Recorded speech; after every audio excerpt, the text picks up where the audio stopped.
Olá, eu sou Marcelo Ângelo, cirurgião geral e oncológico e diretor do CIMESC.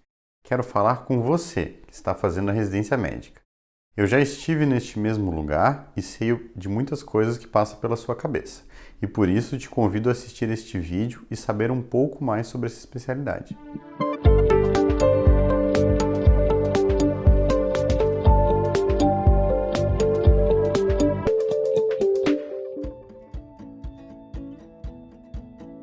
É importante a pessoa já seguir esse caminho desde a faculdade, não é obrigatório, mas é interessante acompanhar a cirurgia, fazer estágios relacionados a essa área, fazer a graduação, 6 anos, e é interessante que ele tenha expertise em todas as áreas, né, como um médico, para poder ser um bom médico antes de ser um bom cirurgião.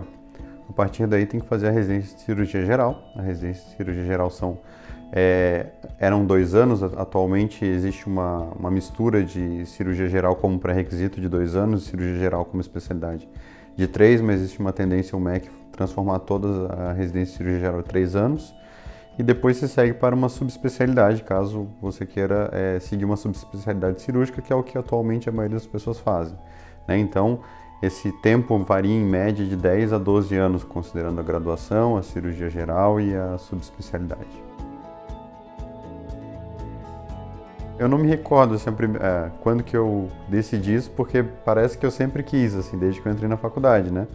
Sempre achei que era uma coisa interessante, que a resolutividade da cirurgia ela é muito grande, né? Embora quando dá errado também ela é uma coisa muito imediata e as consequências são às vezes devastadoras, o sucesso do procedimento ele é mais imediato, então é uma coisa que você realmente resolve de uma maneira mais objetiva, mais pragmática, e isso para mim é uma coisa que sempre me fascinou bastante.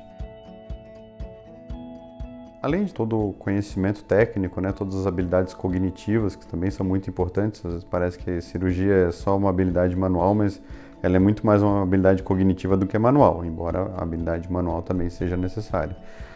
Eu acredito que o maior desafio em ser um cirurgião é que existem muitos pontos, muitos momentos numa cirurgia, quando você define que a cirurgia vai sair, que você vai tocar adiante a cirurgia, não tem mais volta, e daí você tem que ir até o fim, não interessa que tipo de complicações que elas aconteçam no intraoperatório, você e a sua equipe tem que resolvê-las e tem que ir até o fim, não dá para dar pausa e descansar um pouco e voltar no outro dia com a cabeça arejada para resolver o problema. Você tem que, de alguma maneira, né, nem que seja uma resolução temporária, mas você tem que resolver o problema, fechar o paciente e terminar o procedimento.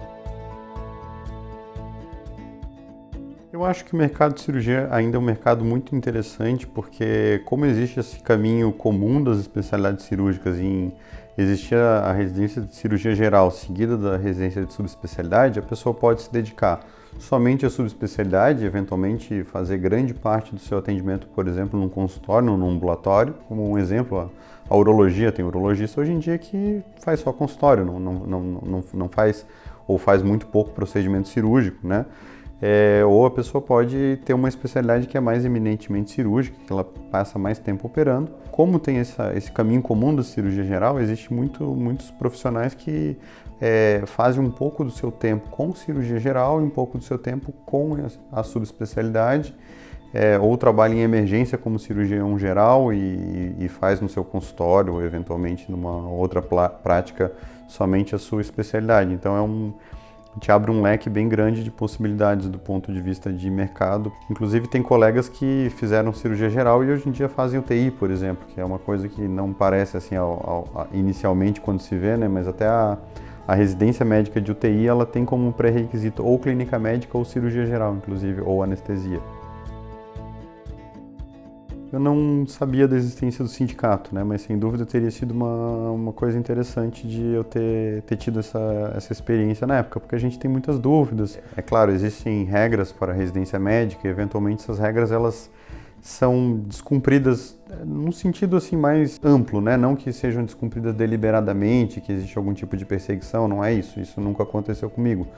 Mas eventualmente uma carga horária que às vezes num primeiro ano que é mais puxado, ela é extrapolada e acaba que no segundo ano você tem uma carga horária um pouco menos rigorosa, e são coisas que eventualmente se eu tivesse a quem recorrer, quem conversar, seria interessante, não necessariamente para mudar a situação, mas até para me dar uma resposta, olha, isso realmente é assim, acontece, é uma coisa que ninguém aqui tá querendo que as regras sejam descumpridas, não é isso, mas existe uma certa maleabilidade, uma questão de bom senso. Quando a gente é residente, a gente olha, eu quero fazer tudo, eu tô aqui para fazer tudo, e a gente, depois que a gente passa por isso e tá do outro lado, a gente entende que não dá para fazer tudo e a gente tem que ter um cuidado ético muito grande para, sempre que possível, ensinar o residente, mas isso não pode ser às custas de um pior prognóstico para os pacientes.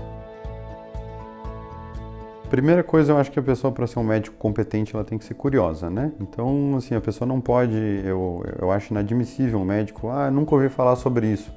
Abre no Google, pelo menos, é claro, tem fontes melhores de literatura, mas se a pessoa, toda vez que ela não souber de uma coisa, se ela procurar no Google e ela pelo menos entender do que se trata, com certeza ela tem uma chance muito maior de ser um médico mais competente do que aquele, não sei e deixa passar. Outra coisa, eu acho que o médico, antes de ele ser um bom especialista, ele tem que ser um bom médico, né? Então a gente não pode, eu só quero entender da minha especialidade, se isso não é da minha especialidade, eu não quero nem tomar conhecimento. Eu acho que isso é uma coisa muito, muito ruim e a gente acaba vendo bastante na prática, né? E é uma coisa que eu acho que deve ser evitada e principalmente durante a formação. Outra coisa que eu acho que é muito importante, que eu acho que a pessoa, para ser competente e para ter um resultado bom, ela tem que estar cercada de pessoas competentes e que também busquem ter um resultado bom, que tenham dedicação, né?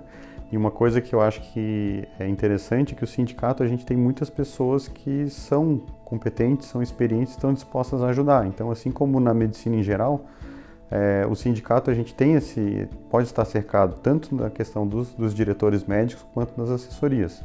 Proteja a nossa profissão e junte-se a nós. Filice ao Cimesc. Sindicato dos Médicos do Estado de Santa Catarina. Médico filiado é sindicato fortalecido.